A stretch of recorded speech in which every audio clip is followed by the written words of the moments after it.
Bakit hindi kayo naniniwala sa DTI? Nakasya na yung 500 pesos nyo sa Noche Buena. Makakagawa na daw kayo ng macaroni salad. Makakagawa kayo ng spaghetti. Tsaka makakabili kayo ng ham.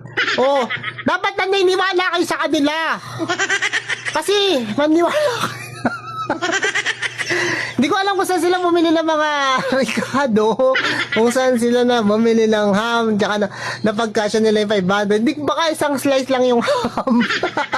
Tapos yung spaghetti, ewan ko kung ilang hibla yung pasta, tapos yung macaroni, hindi ko dapat naniniwala kayo, basta maniwala kayo. Kasya, ha? 4 to 5 persons daw yun, ha? Makakapag-celebrate kayo ng Noche Buena, Noche Buena. Dapat naniniwala ka. Sa comment section, kung naniniwala ka.